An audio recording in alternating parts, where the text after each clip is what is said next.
welcome to this video. I am so glad that you chose to awaken your Kundalini, to move on the path of your of awakening of your Kundalini. So I'm like really excited to do this video for you. And yes, of course, this video is a recording, and whatever you will be doing during these 21 days is going to be like purely based on the instructions and based on the guides that you will be given. But be assured that the Shaktipat energy is reaching out to you. It's going to be transmitted, and you are going to receive that energy. Now, how much energy each of you receives, because a lot of people from all across the world are going to be appearing in this Shaktipat, and it depends how much perfectly you practice these guidances and this video plus the guides. That is how you will be able to gain much quicker on the path of Kundalini awakening. So that this is what I wanted to say, because not everyone is same as I have shared in the Kundalini awakening Q&A video that you might have watched earlier. If you have not watched it, please go on my Facebook page and watch it, because you need to know certain information before, not even before, you can even watch that information during this Shaktipat days. It just helps you to have a little bit of more knowledge.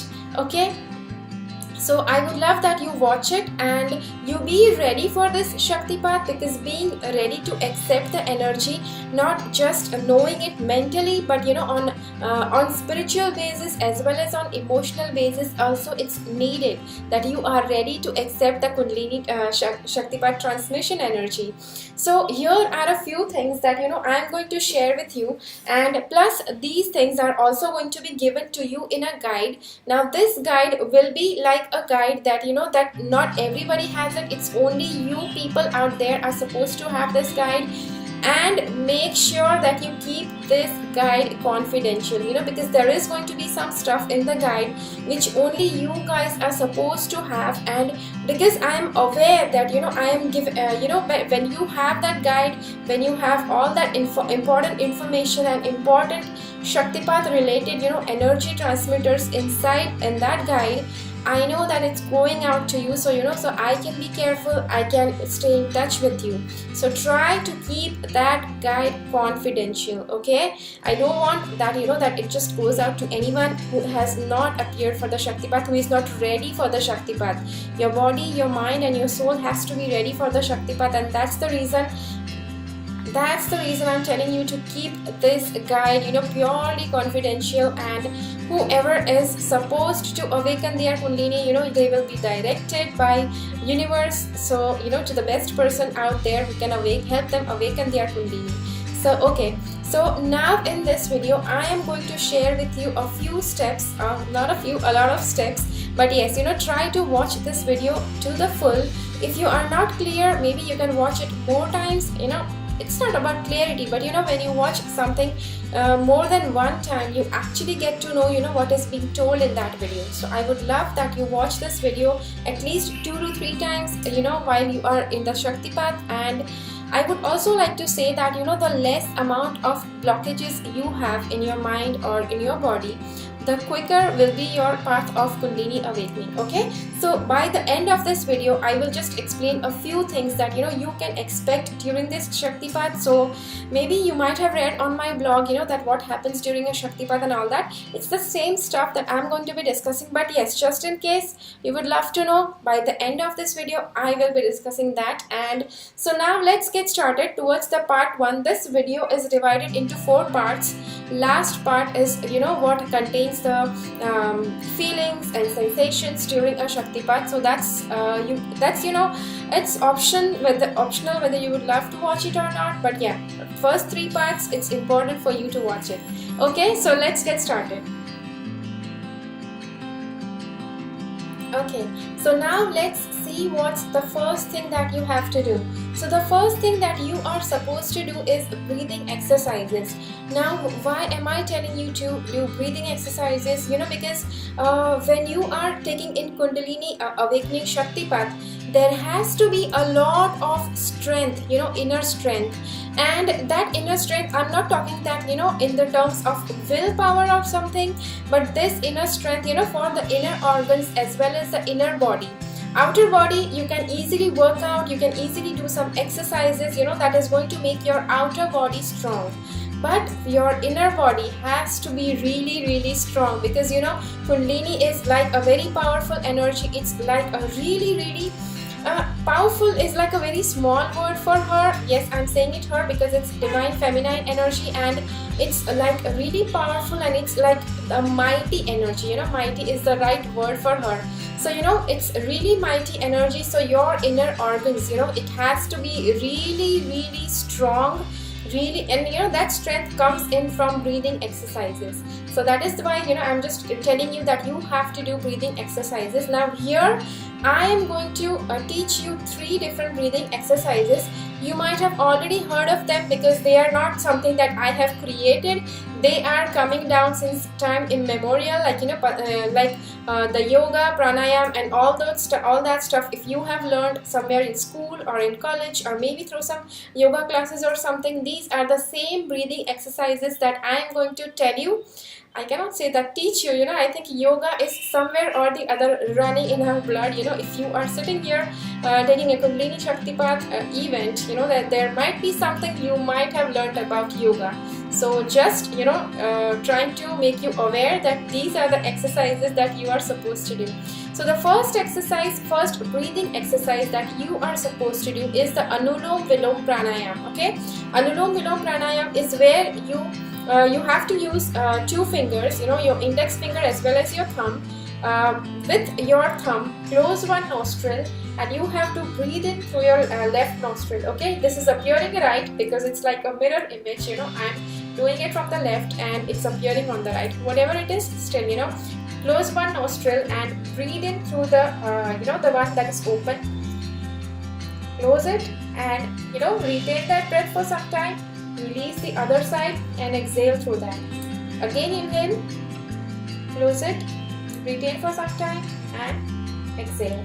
Okay, so that is how you have to do. I'm not showing the entire exercise here. I just showed you the actual exercise, actual process, so that you can go home and do it. Maybe you're just watching it from your home, that's okay, but just making you aware about what exercise you have to do. So that was the first one that you have to do.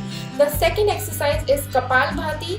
Kapalbhati is where you are actually forcefully exhaling continuously.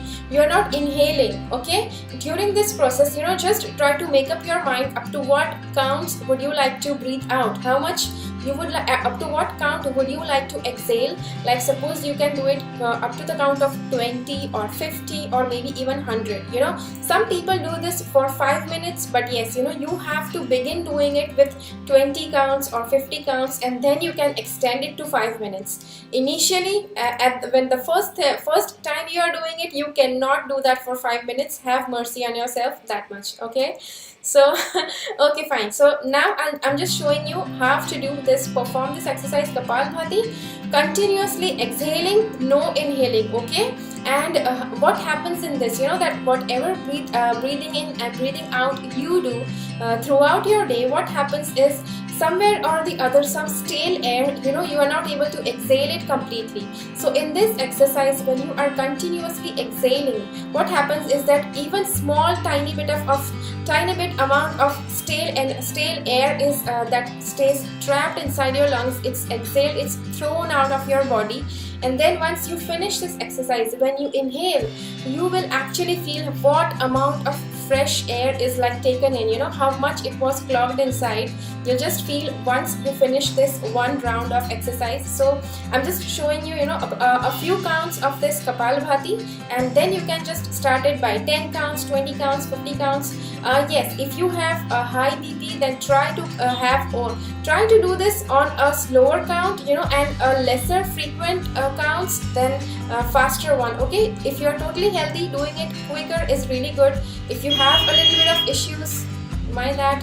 don't mind that. Okay, if you have a little bit of issues like pressure or something, just do it with a slower frequency. Okay, so now let's see. I'm just showing you both the frequencies that you can do. The faster one I'll do before. Okay, right now I'll do. So this is like,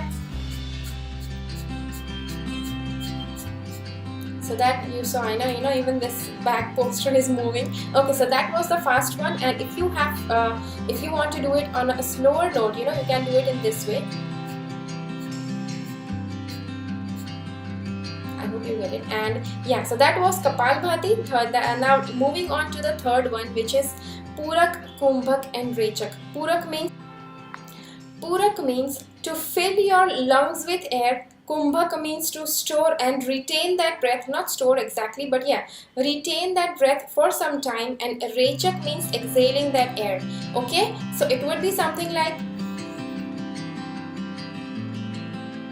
okay, so and do that up to a count of 1:4:2. Okay, 1:4:2 ratio. I'll just list even in the PDF ebook that you are going to receive, so that you can just be in touch with, be exact about what that is. And yeah, so 1:4:2. So that can be like, if you want to do it, inhale for 2 seconds, the retaining time would be 8 seconds and the exhaling time would be 4 seconds. Okay, so no matter how much you want to do, just keep on adding those seconds in the given ratio. So yeah, so that is what, that is the breathing exercises for you. Okay, so now the next thing, the second most important thing for you to do, first thing you did was breathing exercises, that is to make your inner body strong. Second thing is doing physical exercises, that is going to make your outer body strong. Now, you might say that, okay, throughout the day I have to walk this much, I work this much in my house or in my office or in my garden, that I don't need to do exercise. That is fine, but keeping your body in movement is very important. Plus, that movement, whenever that movement is rhythmic, when you do exercise, you do rhythmic movements with your body, like walking is continuous, putting feet after feet, on the same, same level of platform, and that is what, how walking helps. And same thing is with gymming, you just lift weights, and for a certain amount of time, that also is a rhythm which you do for some time. So following a specific rhythm and making your body do something according to a rhythm, that is what definitely makes a difference. And why you have to do physical exercise, the most important thing, just because as I told in the Kundalini Awakening Q&A video, that you have a lot of mental, emotional and maybe even physical blockages. If anybody has a lot of physical blockages, they usually fall sick very soon, and emotional and mental blockages, they are a little lesser dense. Physical blockages are more dense, and that is where it keeps on affecting the health easily. If you have emotional blockages, a lot of emotional blockages, you get emotional really quickly. If you have mental blockages, you keep on thinking the same kind of thought again and again. Okay, so I hope now everything makes sense. You know what sort of blockages you have. So yes, so in order that all these blockages clear out, your emotional and mental are just energy fields. You cannot see them. You cannot say, okay, here is one of my emotional block, there is one of my emotional block. You cannot differentiate it that way. But your physical body, the more you allow your physical body to move and to do exercise, that is where slowly your mind and your emotions are connected with your physical body. So once you start exercising, those mental and emotional things are going to clear out. Physical things clear out, take more time to clear out. Mental and emotional take lesser time to clear out. So, and those mental and emotional blockages will go with the amount of physical exercise and the physical movement you do. Yes, the breathing exercises that I talked about, that also helps you to release the mental, emotional and physical blockages. I don't want to make any claims that that doing physical exercise and doing pranayama and doing yoga can heal some diseases, because I'm no one to talk about diseases over here. So I'm just talking about health in general. Okay, so I hope it makes sense. So try to do some exercise. Try to give your body some exercise during these 21 days. Yes, it's important. If you want results, if you want a lot of great results with Kundalini Shaktipat, try to keep your body in really continuous movement and motion, not just not just movement, not just motion, but yes, conscious motion. So whatever exercise you are doing, be there in that moment. Some people exercise like, oh my god, I have to do this, I have to do this. Don't do that. You're not going to gain from that. Be conscious while doing your exercises. Okay, I hope that makes sense. Let's see the next thing that you're supposed to do. Okay, so then the next thing that you are supposed to do is you are supposed to follow the eightfold path. Yes, the eightfold path set up by Patanjali. Patanjali, yeah, the one who was born, I think 5,000 years back or something. And I don't know exactly how much time before he existed. I just know that this is the eightfold path, and this is the perfect path for you to go ahead on the path of yoga and Kundalini awakening. So yes, just follow that eightfold path. I will be giving you a PDF where you will be able to know what exactly the eightfold path is and how you can follow. I know it's really common, I know it's available everywhere out there on the internet, but it's okay. I'm just sharing my point of view, and I do feel that the person who you are following, you are taking in Shaktipat from me, so try to take in all these instructions by me.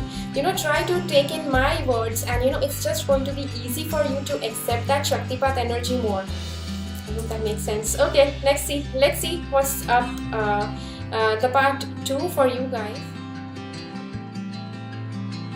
Okay, so now you have already prepared yourself for the Shaktipat. This is something important for you to receive the Shaktipat energy. The first important thing, now I have told you enough in the beginning of this video as well, that try to keep everything in this Kundalini Shaktipat course very, very confidential and only up to yourself. I know that it's always good to share with your friends, with your loved ones, things that are good for you, but believe me, this stuff you have to share only when the other person has signed up for the Shaktipat, and especially Shaktipat by me. This is like if they are doing with some other person, ask them to follow that other person's instruction. If they are following Shaktipat by me, then ask them to follow my instruction. Okay, whatever it is, like in future, whoever joins for the Shaktipat, they are going to receive all of these materials like how you are receiving. So I don't think that there is any need for you to share with anyone, especially these videos and all the stuff that I am sharing during for this Shaktipat. Now the first and very most important thing you are going to receive is you are going to receive a Diksha image. The Diksha image is going to be it has to be confidential. Now how you have to use that image? You have to put that image maybe in your cell phone, maybe in the wallpaper of your cell phone. If your phone is being touched by a lot of people, if a lot of people put hands on your phone and use it like theirs, or use it to borrow from you to call somebody or do something on it, try to keep that image safe in some locked folder or something, and don't keep it on the desktop as a wallpaper or a screensaver. Okay, if your phone is staying really confidential only with you, then only keep that Diksha image in your wallpaper. Okay, so that's the first thing. The second thing that you have to do is that Diksha image, try to put it in front of you, most of the time during the day. Now it's not possible, as I told you, that nobody has to see it. Try that whenever you are free, whenever you have time, just try to have a look at that image. A good practices with that is use that image. I will be sending you that image, and you can just get it printed out. Obviously, if you have your own personal printer, otherwise you can just draw out that image, and what you can do is just cut out that little image and hide it in your handkerchief, and whenever you have time, you can just have a look at it, close it down, again put it safely inside your bag or something. So you can do that. Other thing is, if you have that, once you will receive that image, just take a little bit of screenshot only of that image and store that in a file, and you can just refer to it even through mobile devices or a computer.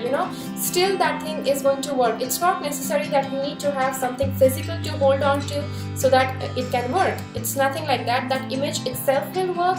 So yeah, I hope that makes sense, and let's see now how you have to use that image. Now in order to use that image, I told you how you have to keep taking glimpses of that image every few seconds during the day. In how many times possible you can do that, just keep on doing it. Now that's just a normal thing, that's just a common practice. Now the thing that you have to do during meditation, before you sit for meditation, gaze on that image like you do for Tratak, where you don't blink your eyes, you continuously stare at that image for 5 minutes. If tears are rolling down, like initially the 5 minutes is too much, you can just do it for 1 minute, and then you can just even blink your eyes, but still it has to be in front of you for 5 minutes. Once that 5 minutes is complete, after that you have to sit for meditation. Once you sit for meditation, you can the meditation can be like 15 to 20 to 30 minutes, as much time is comfortable for you.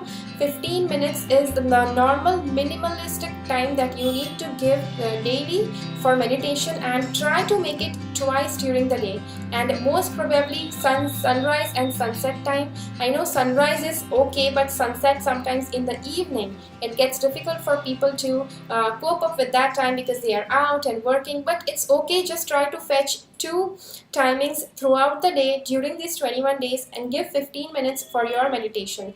5 minutes do that meditation on that image, plus 15 minutes do that meditation, so that's going to be like 20 minutes. If sometimes it may be that you may not find you may not be able to meditate twice, but yes, make a point daily you have to meditate at least once.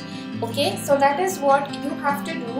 And so that sums up for how to receive the Shaktipat energy. Okay, so let's see the part 3 of this video. Okay, so now taking in the energy and taking care of yourself during this time. Now it's safe, the way I told you that what is not safe for a person appearing for a Kundalini Shaktipat. So that's okay, whatever is there, just try to refer to that video. Again, I'm talking about that Kundalini Awakening Q&A video. So here we are talking about caring for yourself during this Shaktipat, so that you can receive this energy up to the most. Now the first important thing is, during these 21 days, try to follow a vegetarian diet. And I know, because in India it's like staying vegetarian is really easy, but in other parts of the world, I am aware that a lot of places it's really difficult to stay vegetarian. Try to be a vegetarian as much as possible. It's going to help you. And that's just that. And if at all you don't get that, maybe I would not advise during a Shaktipat to have any meat related products, but if at all possible, try to be vegetarian. That's just going to help you. And apart from eating vegetarian food, try to eat root vegetables more. Like, what are root vegetables? Vegetables that that grow below the dirt, that grow below land, okay, below the ground. So I know that scientifically, lot of the things that I'm going to say, they are not exactly root vegetables, but yes, for me, I mean the ones that grow below the ground. You have to eat those foods, like you have to eat potatoes, onions, garlic, ginger, carrots, beet, and yam, and all tapioca, all of these stuff that grow below the land, below the ground, below the dirt, whatever you call it. Try to eat that more and include that daily in your diet. Now so many people they include generally include garlic and ginger in their food, and it's not just that. Okay, the more quantity of these foods you are going to include, the better is going to be your receiving power. Okay, because Kundalini energy begins from the root, and root vegetables are really good for opening the root chakra. But yes, along with the Kundalini energy, along with the root chakras and root vegetables, there has to be Kundalini Shaktipat transferring energy, and there has to be Kundalini Shaktipat transmitter who is transmitting that energy to you. So yes, not just eating root veggies, it's not going to bring out the same effects in some other person. You cannot just say that to somebody else, and the transmission is also important. Okay, so I hope that makes sense to you, and let's see what are going to be the effects during this Shaktipat. Okay, so during this Shaktipat, the effects of this Shaktipat are going to be something like, where you are going to be feel tingling sensations or maybe vibrations that are running through your body. Now this is the most common thing that happens, and another thing is like feeling really blissful, very positive. Sometimes in your dreams you can see your angels, you can see your guides, you can see the god or your guru in whom you are believing. That is also very common, that is going to happen during this Shaktipat days.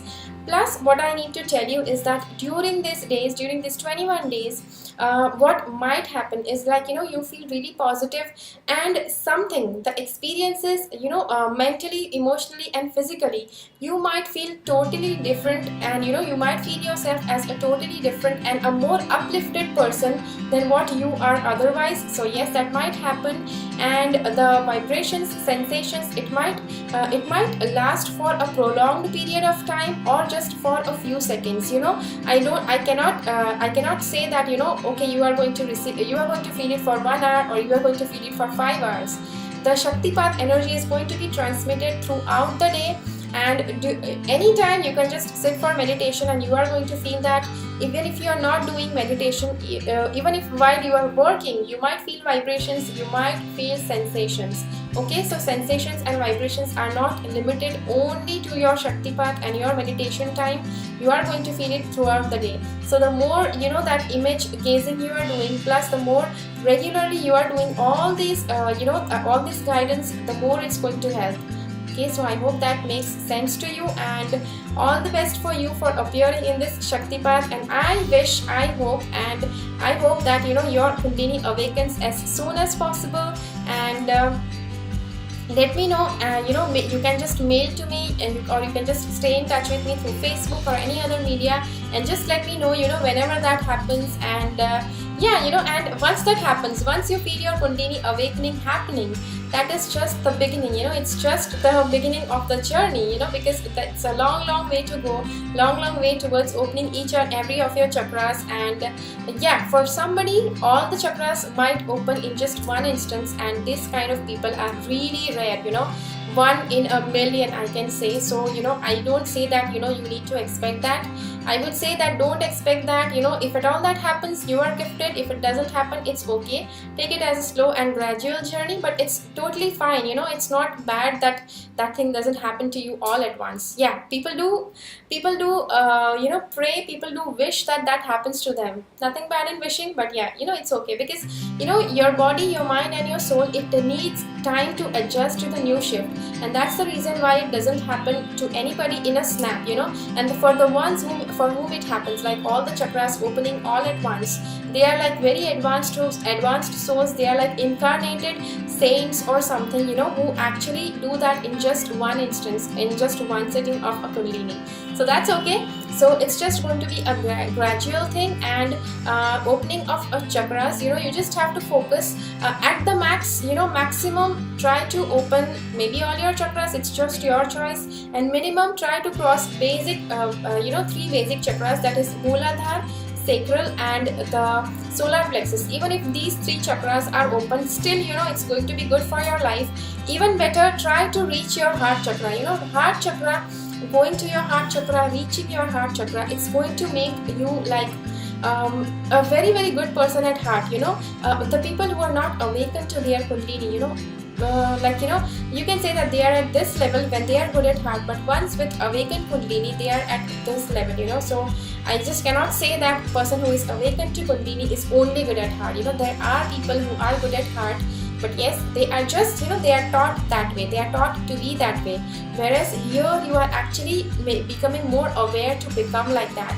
Okay, so there is a difference in being taught and knowing that you are supposed to become like that.